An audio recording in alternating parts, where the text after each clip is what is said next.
Greetings! Welcome to episode 20 of my Final Fantasy not 14. That's the second time I made that mistake. Final Fantasy X Let's Play. I also play Final Fantasy 14, but that's not what I'm playing now. In this Let's Play, in which I speak about Final Fantasy X, sometimes critically, sometimes reminiscently, always with love, because I do love this game. We are currently on our way to Jose Temple,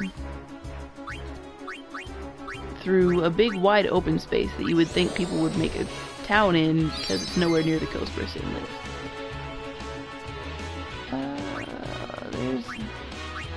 What's happening? Yes, smack the dog. He did kill the dog. Darn it, I didn't actually want him to do that.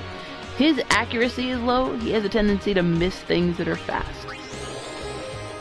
So, and it's good to have fewer things in the battle, but I have to swap people in and out.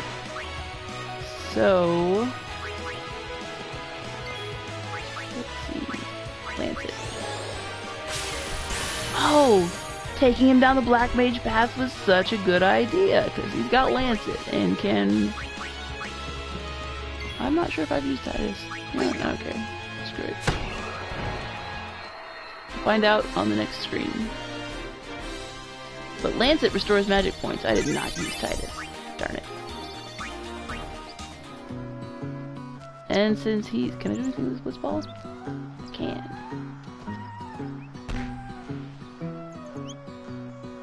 What? I am an asshole. I'm sorry, kid. Why would he do that? Why wouldn't he, like, shoot it towards the kid to show off? This ring helps keep flames at bay. Please give it to Lady Summoner. That is a useful thing to have. Don't need it right now, but as I was talking about with equipment in the last episode, you can save things and they're just as good later as they are now. So I can't remember how dangerous bombs are in this game. That enemy in the middle, it was the middle enemy when I first started, is called a bomb. That is a common common's maybe not the right word. It's a standard enemy in the standard enemy in the Final Fantasy games. If you do not kill them fast enough, they explode, and that is bad. Alright. Oh, and you see how it just expanded? Typically they expand a couple times before they explode to kind of give you a warning / timer about the fact that this thing's gonna blow up and maybe kill everybody and generally be a pain in the nuts. No, man. I can't remember if Final Fantasy X is one of the ones where they just expand every hit and you have like 3 chances to kill it. I'm kind of feeling like that is the case. Please kill it. Oh yeah! Good, good, thank you. Ow. Oh no! She's confused. Good thing she doesn't actually do damage.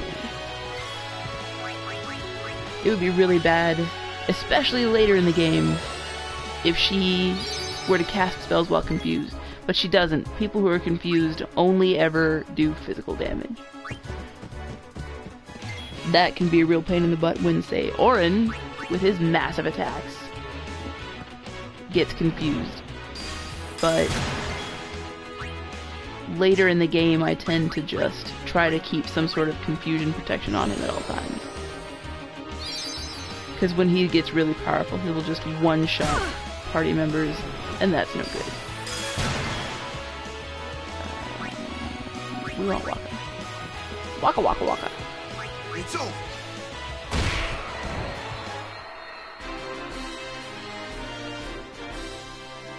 I like the fact that the battlefield for this zone has that broken city piece that Machen was talking about as its centerpiece.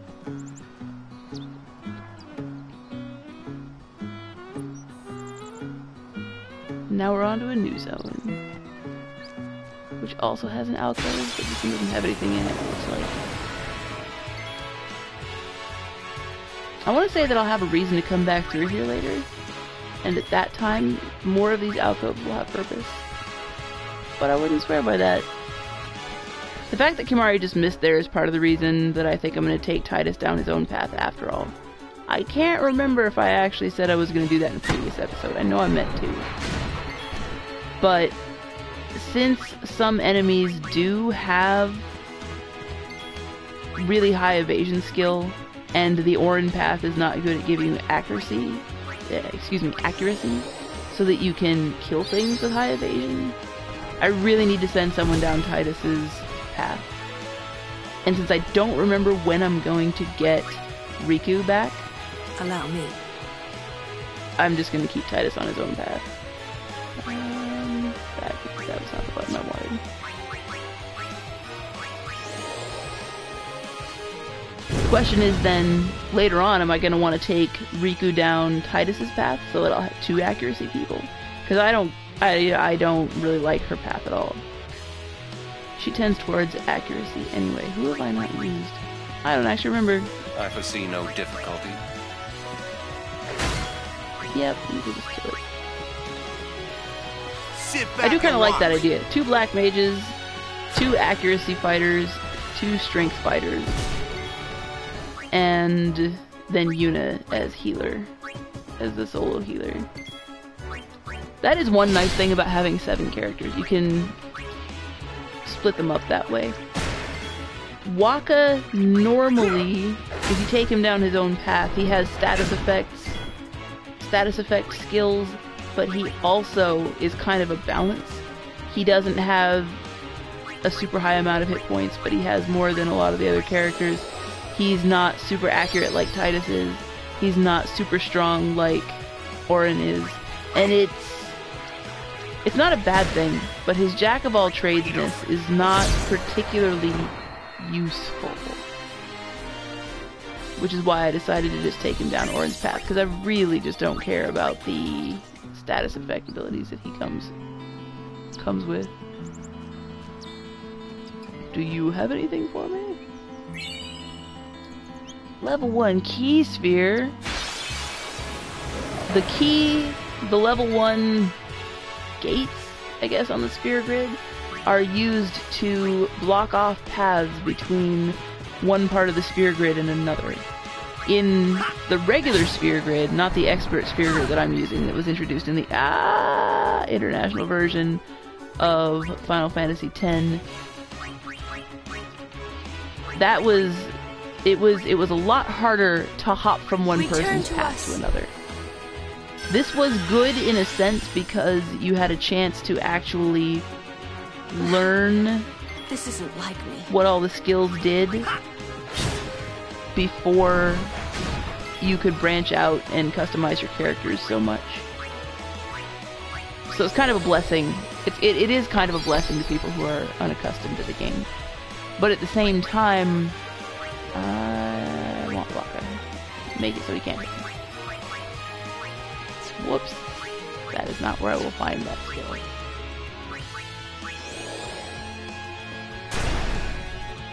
So the original sphere grid is really good for that sort of, for guiding new players through the game. No clue who I've used and who I haven't. The expert sphere grid, if you already know what all the skills do, gives you a lot more flexibility. And I like that. As someone who knows the game pretty well. Oh, level spheres. That's why I was talking about the sphere grid. Farewell. So the level 1, level 2, level 3, and level 4 spheres,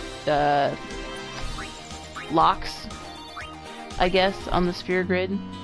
In the original sphere grid, 1 block you off from hopping onto other people's paths early, and since the key spheres are sort of portioned out at certain parts of the game, it serves as a hard limiter for how you can progress. Later on, the best abilities are also behind those kind of gates, and I've noticed that with the expert sphere grid, even though everyone starts in the middle and has access to all of the character paths, so you can just choose how you want to build your character from the very beginning, an amazing amount of freedom, kind of paralyzing amount of freedom, in fact. I've noticed that the more powerful abilities are still locked away behind level lock sphere points, just like they were before. So that's been interesting to look at. Ooh, Yuna, save Kimari. I would like a save point so I can heal everyone up now, please. That would be great. Far more save points around than you need, and then at other times it doesn't have enough. There was one time where I'd been playing Final Fantasy X for a good long chunk of time, and I'd been getting save points every like 10 minutes, and then something, I can't remember why, my mom yelled at me to turn off the PlayStation. She's like, you need to turn off the PlayStation, stop playing games now. And I'm like, okay, let me just find a save point. She's like, alright. And no save point happened for like 45 minutes. She started getting mad at me. She's like, I told you to stop. I'm like, I can't find a save point. There's just not a save point. I swear to God. And I was never one to try to use save points as an excuse to really push it. So thankfully she believed me. But that could have gone really badly. I would have lost, at that point I would have lost at least an hour's worth of gameplay. And that's just very sad. That's a sad thing. Especially when you're a high school student.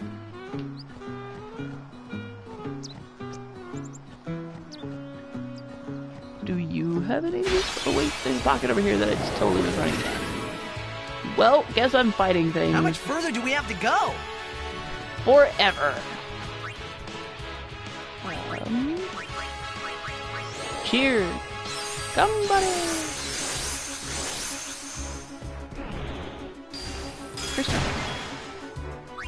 You know what? I'm gonna kill that thing first. I don't like Sit back and watch. Thank you. Have I used you yet? We will do this. Raise everyone's magic attack and defense. Okay.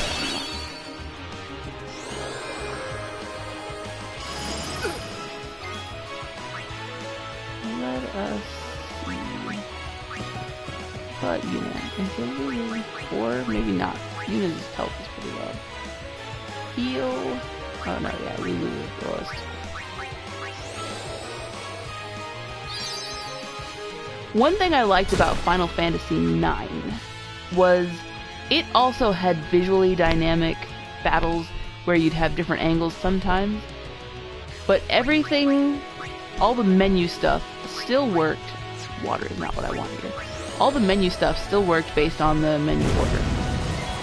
So it was very easy to play the game without having to worry about what exactly you were aiming at. And I won't lie, kinda miss that. That's one of the weaknesses of this game. The interface in general is not really a problem, except with the varying camera angles during battles. I know I've talked about that before. Let's go. But it's one of, I feel like it's one of the bigger flaws of the game mechanically. And since it is a game, the mechanics are a pretty big part of it. A lot of what I've been focusing on has been the storytelling. I feel like that is a very big strength of the game. And one could argue that it doesn't use the sort of interactive storytelling that is unique to games. Like, I would even argue that. That's definitely a thing. If you've played Brothers: A Tale of Two Sons, and I recommend you do that if you haven't, that game is amazing. It is the best example in existence of storytelling through the mechanics themselves. It's an amazing game. And it's got this unique, it's got a very unusual control scheme. You have two characters to control, a pair of brothers. And this game is designed for a controller. If you get the PC version, you can use a keyboard to control it, But that's not the same thing, and you shouldn't do it if you have any other option. So the way it works is, you control one brother with the left hand using the joystick and the shoulder button, and you control the other brother with the right hand using that joystick and the shoulder button. And it takes some getting used to, because it is an unusual thing and there's a certain amount of coordination involved when you're moving two characters. I found it useful to make sure that the two characters were always on the same side as their joysticks, unless I was doing something specific that required them to be basically right on top of each other. But that game, it's a beautiful journey. And towards the end, there are some very emotionally impactful moments, which really could only happen because the mechanics are the way they are. And the mechanics, the mechanics are such a huge part of the storytelling that, I mean, it's the kind of storytelling that can only be done in a game. Like, there's no way it could be done in any other medium, and it's amazing.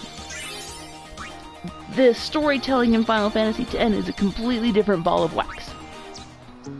Different shape, different color, different melting point, just not the same thing at all. But in terms of being a linear story with beginning, middle, end in a cinematic fashion, there are things that Final Fantasy X does that I still haven't seen in any other game.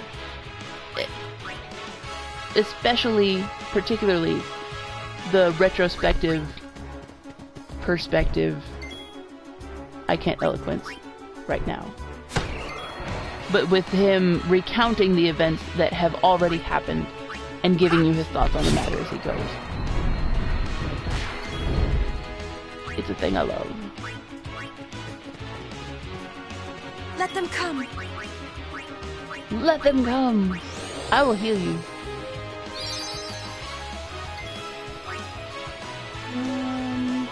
Orin. Smack it. As you wish. Yes, as I will.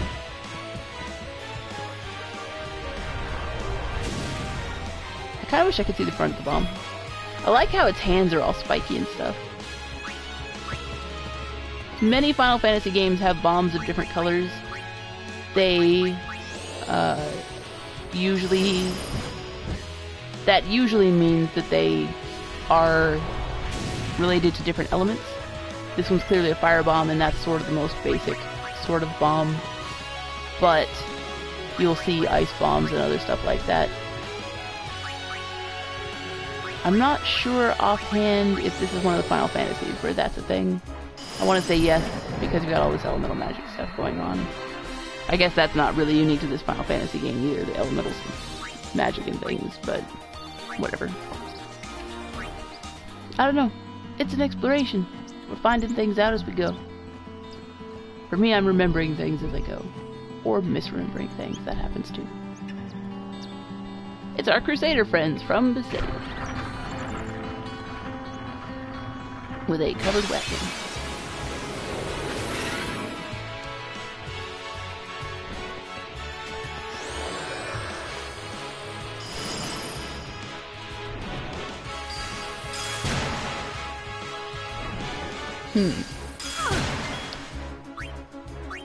That was not the best way to start a battle.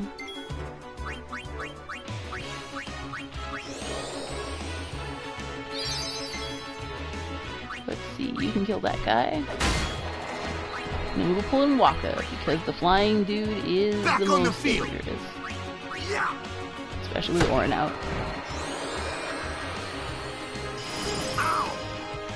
Ow, indeed.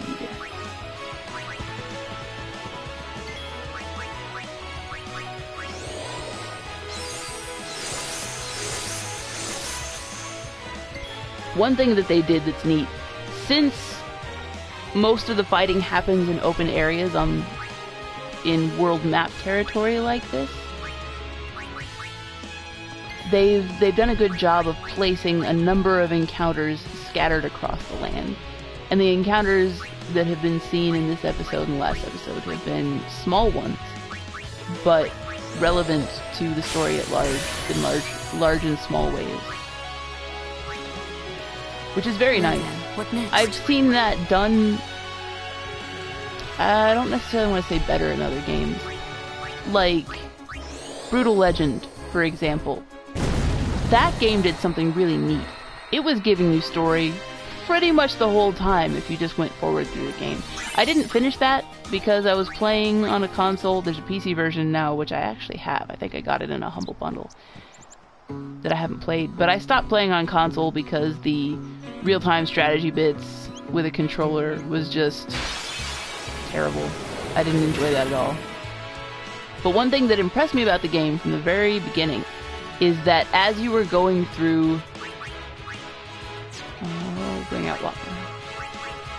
As you were going through doing things, like while you were fighting, the characters would be talking over the action. So there was constantly story being delivered, but they didn't stop the action to make it happen. Of course, I don't want to say it was distracting necessarily. I didn't find it distracting.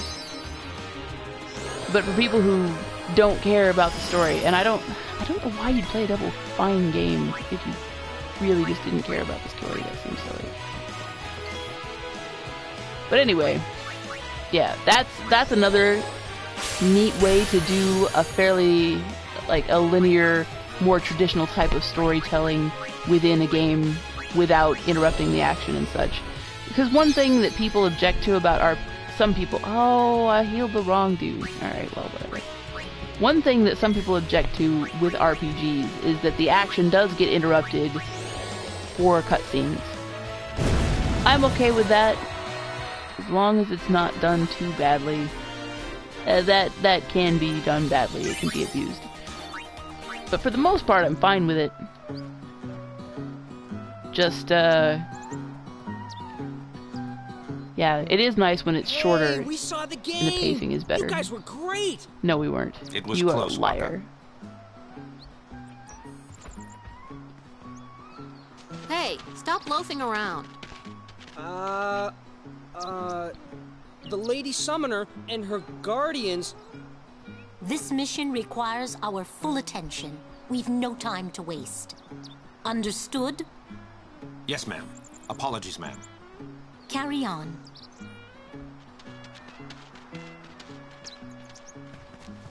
See, keep your head down, say sir a lot, and you'll do fine. Right, sir. Hey, Yuna. Even though Yevon rejected us, we still believe in you. That won't ever change. Thank you, Sir Luzu, Sir Gata.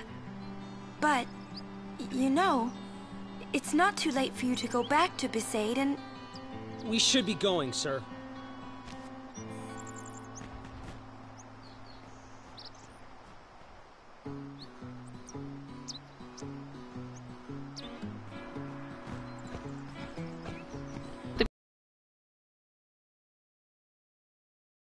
Crusaders have a plan to try to defeat Sin without a summoner. We don't know what that plan is yet. We know that they're working on putting it into action now that the Blitzball tournament is ended. And this is the first time, though, that we've heard someone say, oh, by the way, the church didn't approve of what you're doing. So, that's relevant to things. Lots of fiends, so stay sharp. Use this when the going gets tough. Obtain a high potion. In the fight. Actually, this is going to be where I'm going to end this episode. And I will do one more. Hopefully. Because I really need to go to bed. But I also need to find a save point. Yeah, have a good one.